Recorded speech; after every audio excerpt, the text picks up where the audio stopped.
We'll pray now. Good morning, everyone. And for those that don't know me, I am Reverend Rita Biancosino, and it is my pleasure and honor in Reverend Margaret's absence this morning to provide the talk. The title of the talk today is Seeing a Bigger Picture and Imagine If. So how much good can you truly imagine for yourself and for others? I would like to share my experience and what I've learned about how to see a bigger picture and to imagine if, and where it all began for me. It was several years ago, back in the late 90s, that I was attending some workshops here, not here, but at the Starting Point, and I befriended a woman there who knew that I was reading a book called Heal Your Body, Heal Your Mind, and written by Louise Hay. And she said to me, "Oh, if you like to read Louise Hay, you should go to this church in Morristown." And so I did go, and I attended a service for my own. And there I learned that they were mentioning the same kind of stuff that I was reading in Louise Hay's books. So I learned about religious science, and that church was a religious science center, and that they were using the book, The Science of Mind, written by Ernest Holmes. His book was based on a philosophy of faith and a way of life. I was intrigued. Religious science, what's it all about? That's what I wanted to know before I would become a member, which they were inviting people to do. It was also mentioned that they were having a foundations class the following January. So I decided that I would go. I registered and I went. That foundations class is one of the core classes of studying the religious science philosophy. They used two books, The Science of Mind and Living the Science of Mind. I studied and I learned about oneness, that God lives, moves, and has its being in me, through me, as me. I learned about wholeness, and that is the natural state of my being. I learned about the creative process, and that it is always working, whether we know it or not. And I learned how to start beginning to write spiritual mind treatments and to use them in my life, which is another way to say it is affirmative prayer, affirming the good in your life that you want to see. Seeing the bigger picture, imagining it. The most important thing I learned from that, and I got from that foundations class, was that I have a power of choice. And choosing a higher thought to affect change in my life. At the end of the 13-week course, I had a project to do, and I didn't know what I was going to do. But of course, at the 11th hour, the week before it was due, driving home from the class through the back roads, which I love to ride through the countryside, I had a light bulb go in, and a thought came to me. And that thought said, "You are like a Venetian blind." So I wrote a poem when I went home that night. It was almost like it was downloaded. And so I will share with you that poem. As a Venetian blind, there was but one mind. That mind is God. That mind is my mind now, telling me that I am a Venetian blind. As I was driving through the countryside, and it said, I can let light in and grin, or I can keep light out and pout. A perfect wholeness in harmony, embracing seeming opposites. I am the co-creator. I have choice. Open blinds, open minds. I can see outside. God is all there is. I can see inside. God is within. Yes, I can see the best me. Closed blinds, closed minds. I cannot see God is in you out there. I cannot see God in me in here. It's been dark and cold and lonely up till now, so let me make it clear. I see how, with what I've learned in the foundations class. I am the co-creator. I have choice. I have begun to see I am opening my consciousness to the light that is naturally me. Even though I have lived in darkness, it has always been there, waiting for me to realize the truth behind these eyes. So I am opening like a Venetian blind, little by little, vigilant to the light. I have sensed a shift, realizing I am a gift. For the very first time this year, Christmas lights hung outside my home here. They serve to remind me to let my light shine, ever so bright through the cold and darkest winter nights. I am the co-creator. I have choice. I am open right here and right now. Each morning I feel good, another new day. To laugh, to love, to work, to play. As I open the blinds, memories come to mind of two old songs remembered my dad would sing. Oh, let the sun shine in and face it with a grin. Open up your heart and let the sun shine in. I smile and my heart feels light as I recall some words, though not all. You are my sunshine, my only sunshine. You make me happy when skies are gray. You'll never know, dear, how much I love you. Please don't take my sunshine away. With these memories of old, I am not lonely or cold. The child within has awakened. So let there be no mistaken. I am sunshine, I am light, and I am love. So that was my experience I had with the Foundations class, and imagine that, now I'm teaching the Foundations class here.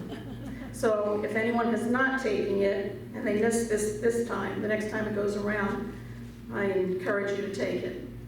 So on my journey, I continued to take an array of classes to help me to come to know God and to know myself more than ever before and to deepen into my spirituality.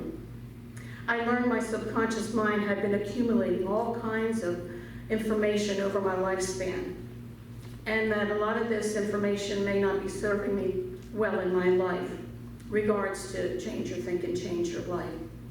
I was instructed to begin slowly and to start using affirmations and writing I am statements, like I am loved, I am lovable, I am healthy, I am prosperous.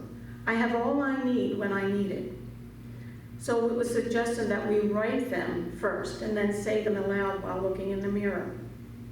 And as we would say them or write them, to notice the negative thoughts that would come up right after you would say an affirmation. And Reverend Carol, the minister of CCL, at the time she would tell me, they were called the yeah buts. Those yeah buts come up. And for us to be aware of them and to continue to negate them with our affirmations. So I was beginning to become aware of all these negative beliefs, the lies that were handed down to me from society, from parents, from school teachers, from the church, from life itself. And so I also learned that whatever was coming up was an opportunity to be healed. And then I learned about shift happening, that when we become aware of these hidden beliefs and we negate them with affirmations, that we can test them. We can test them and start to become more aware of how they are operating and how things are changing for the better in our lives. So those ideas and those hidden beliefs didn't get there overnight, and so that they were not going to go away overnight, but if we continued to be diligent and vigilant in the practice and growing more spiritual, you would notice and see things shifting. And you would be experiencing better situations in your life. Well, surfing the internet one day, probably a few years ago, I don't even remember when, I came across this other reading that someone had shared on there, and so I printed it out and I kept it in my little folder of things I liked. And so this one is called, I quit my job, I quit my relationship, my spirituality, I wanted to quit my life. So this is how this guy was feeling. And he was in the forest, and he was sitting alone, thinking these things. And he says, his answer surprised me. "Look around," he said. "Do you see the fern and the bamboo?" "Yes," I replied. "When I planted the fern and the bamboo seeds, I took very good care. I took very good care of them. I gave them light, I gave them water. The fern grew quickly from the earth. Its brilliant green covered the floor, yet nothing came from the bamboo seed. But I did not quit the bamboo. In the second year, the fern grew more vibrant and plentiful. Again, nothing came from the bamboo seed, but I did not quit on the bamboo," he said. "In year 3, there was still nothing from the bamboo seed, but I would not quit. In year 4, again, there was nothing. I would not quit," he said. Then in the 5th year, a tiny sprout emerged from the earth. Compared to the fern, it was seemingly small and insignificant. But just 6 months later, the bamboo rose to over 100 feet tall. It had spent the 5 years growing roots.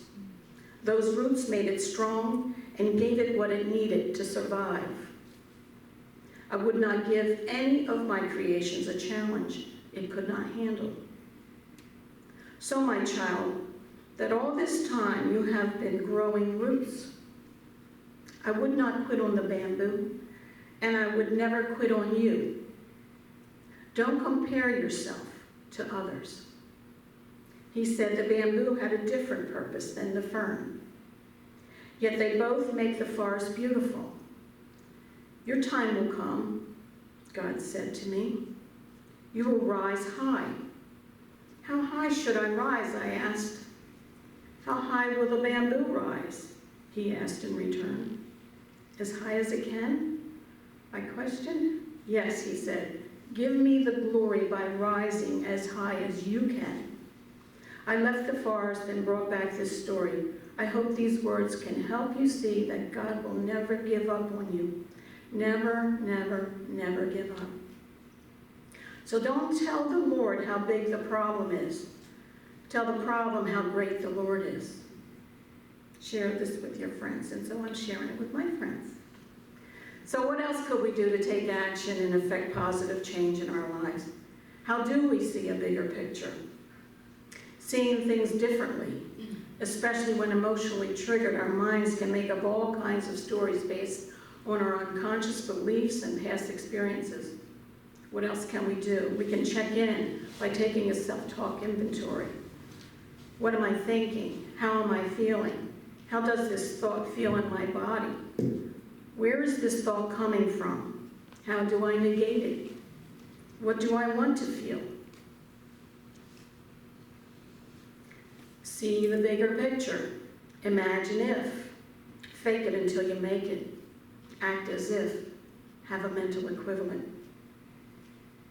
Keep up with your affirmations. I'm so happy that. Wouldn't it be wonderful if. Shift to a higher thought. An example for me of shifting to a higher thought was when I was to take a trip for the first time to cross the Atlantic Ocean. Well, I started to feel very anxious and nervous, and so I decided I needed to shift to a higher thought. So I started to affirm and began saying to people, I'm so excited to be going to Sicily. I'm going to have such a wonderful time. I can't wait. It's going to be wonderful. It's going to be so much fun. And it was the best vacation I had ever had because I was better mentally prepared. I shifted to a higher thought. So what is meant by mental equivalence I mentioned? What does Ernest, Holmes, and Emmett Fox have to say about it?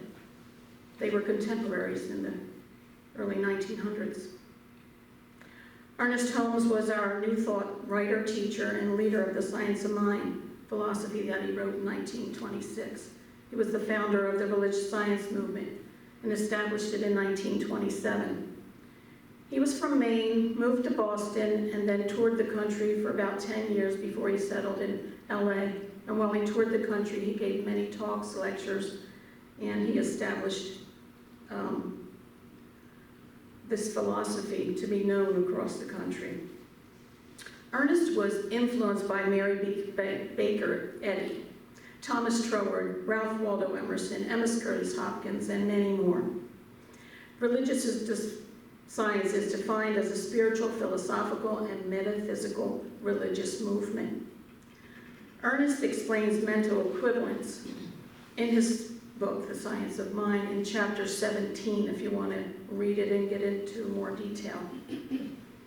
But he says that if we are without opportunity, that we should erase from our consciousness any sense of lack. We erase thought from consciousness by rubbing it out like we would chalk on a chalkboard. And we do that by consistently pouring in an opposite thought that neutralizes its effect. We must maintain consistent, positive, aggressive mental attitude in the truth. He said that mental equivalence is the whole teaching of Jesus, and it was based in the theory that we are surrounded by an intelligent law which does unto each as he believes. We must not only believe, we must know that our belief measures the extent and degree of our boasting. How much can we experience? How much can we embody?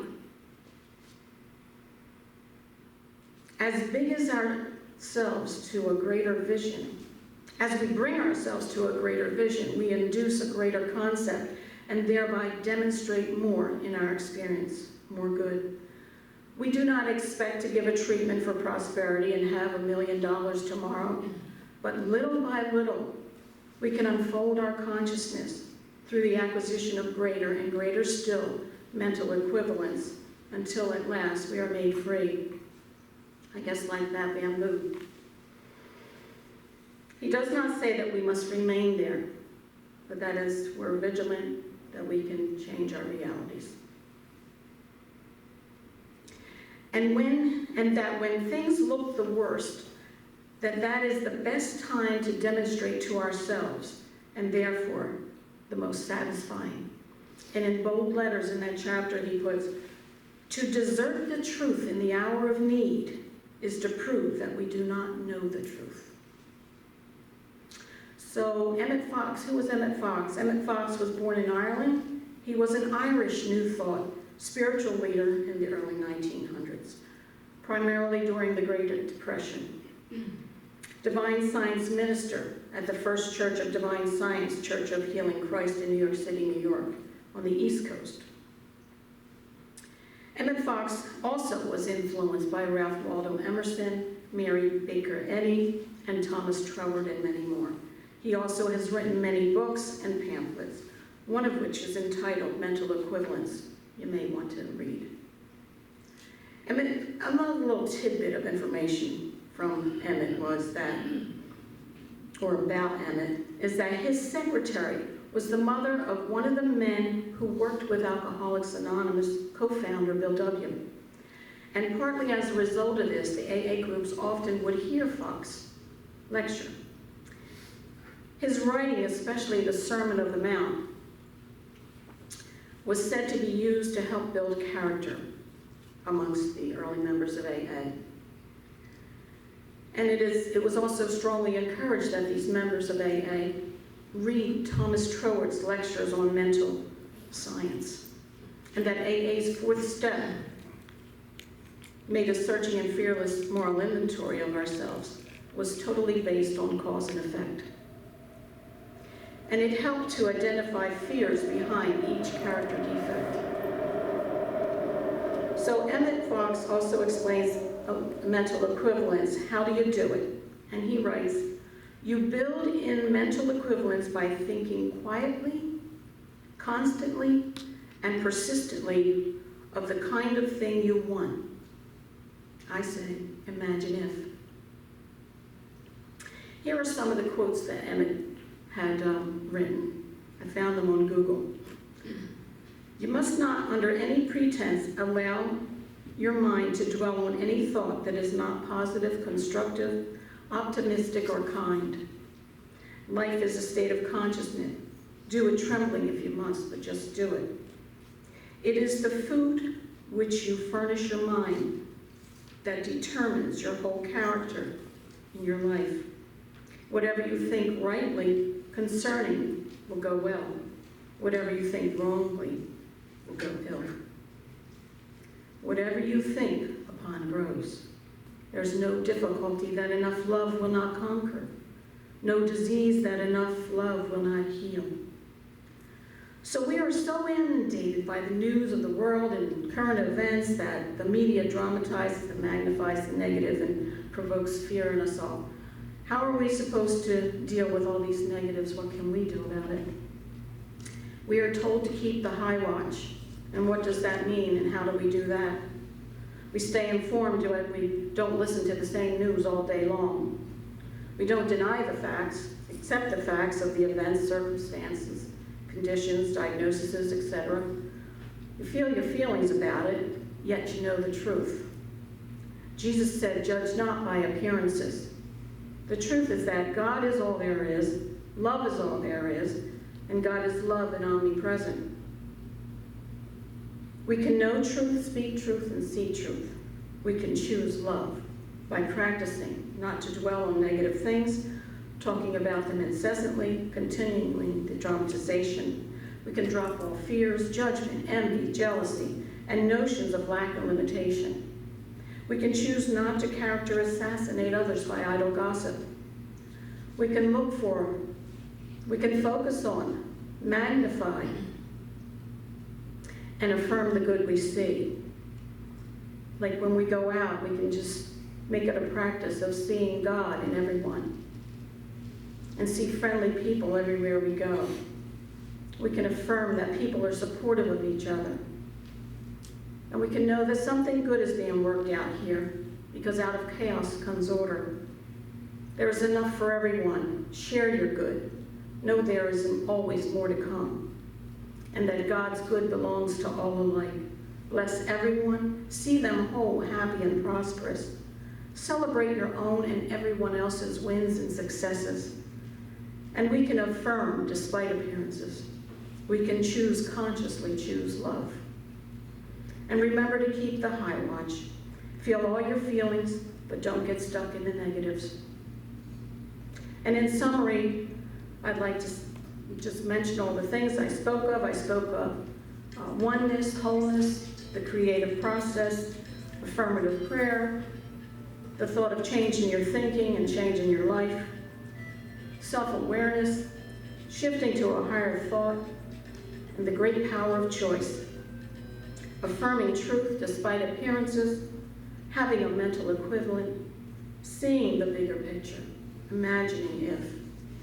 And I now will read a great example, I think, of creating a mental equivalent, and it was written by Louise Hay, the founder of Hay House, religious science minister, from 1926 to 2017. And it is called A Loving Treatment. And if you'd like to close your eyes and listen while I read. Deep at the center of my being, there is an infinite well of love. I now allow this love to flow to the surface.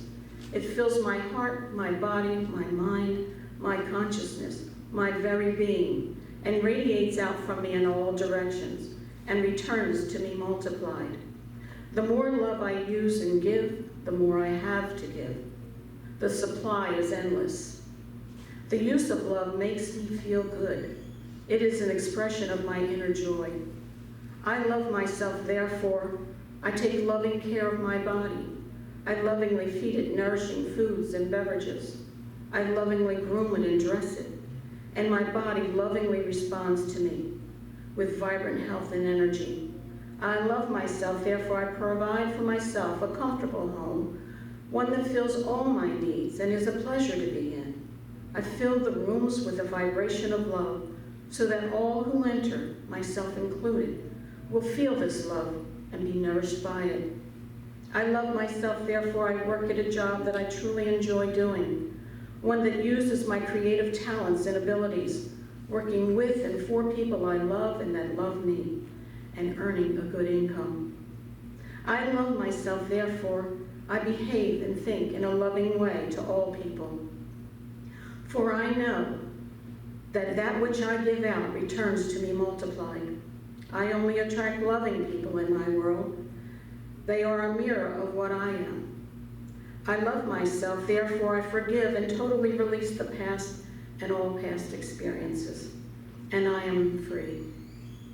I love myself, therefore I live totally in the now, experiencing each moment as good, and knowing that my future is bright and joyous and secure. For I am a beloved child of the universe, and the universe lovingly takes care of me now and forevermore. And so it is. I love you, she writes.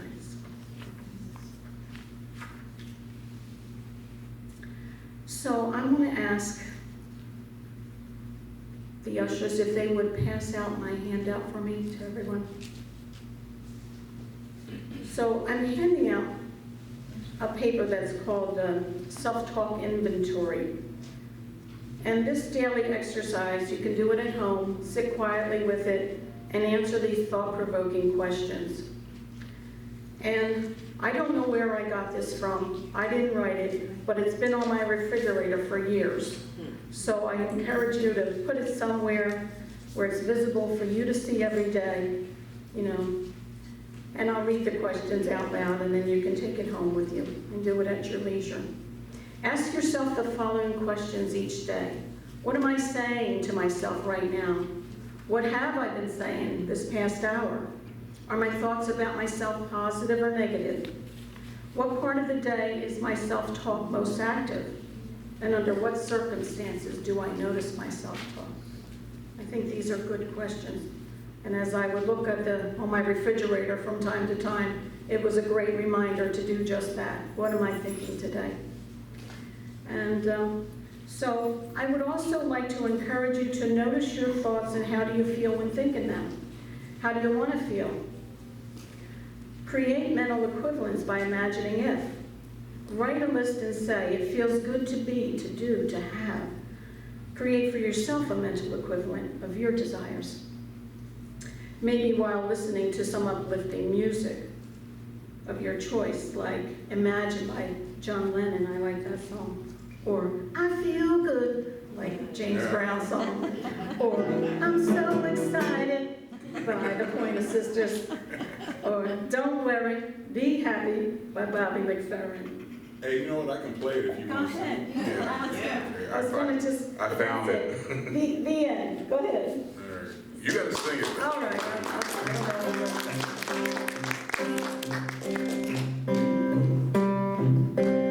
Don't worry. Nope. I don't know all words. Oh, you want to just do that part? Okay. Yeah. Don't worry. Be happy. I'll sing part of it. Worry. Here's a little song I wrote. You might want to sing it. No, don't